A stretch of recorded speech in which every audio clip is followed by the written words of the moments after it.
Lewis?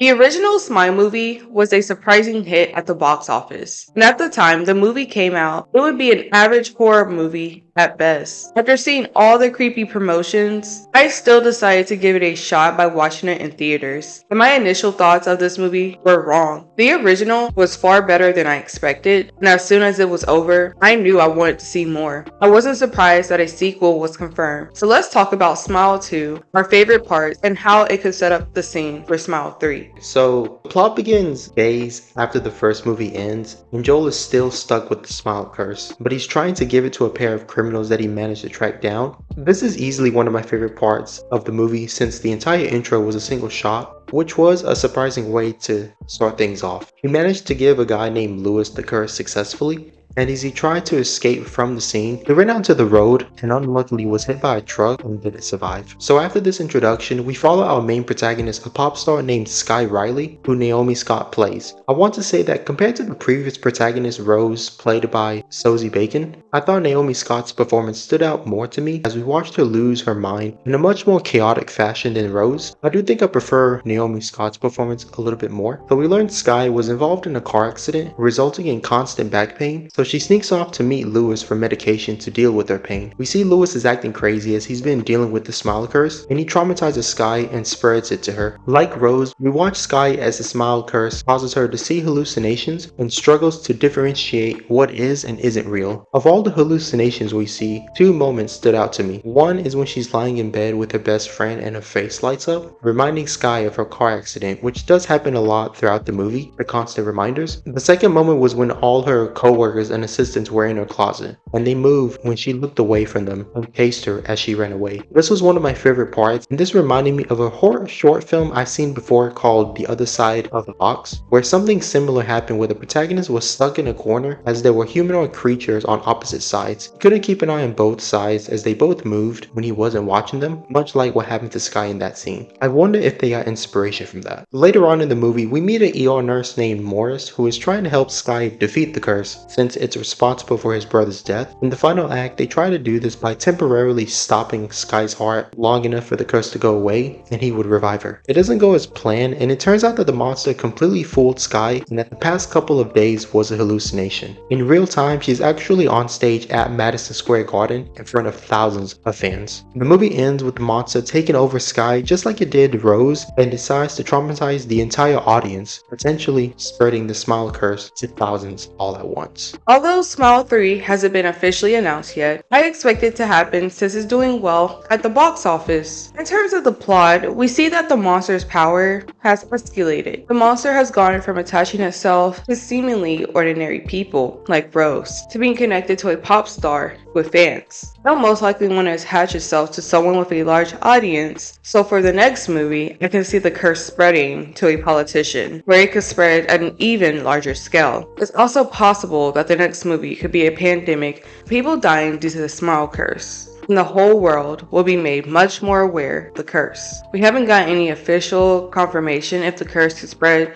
to multiple people all at once, since as far as we know, we only seen the monster spread the curse to one person at a time. But I'm going to assume that that's the case here, and we're going to see the curse spread at a larger scale. Then last but not least, there's Morris. We don't know if this plan to temporarily stop Skye's heart would have been enough to stop the curse. We don't even know if Morris was a real person. So in the final act, he walked away from Skye and never came back. So we can assume that perhaps the monster created Morris to give Skye false hope as stopping it. Perhaps the monster truly is unstoppable, but if he is real, he'll most likely make another appearance in the third movie to try and save future victims from the curse. Until the next movie happens, we can't truly know if he was a real person. Overall, I enjoyed watching Smile 2. It retains the same level of horror as the first movie, while adding its own creative essence. This may have been one of Naomi Scott's best performances. Every scene she was in left me on the edge of my seat and had me feeling hopeful that she could defeat the entity once and for all. I'm curious to see how Smile 3 will play out. Make sure to like, share, comment, and subscribe.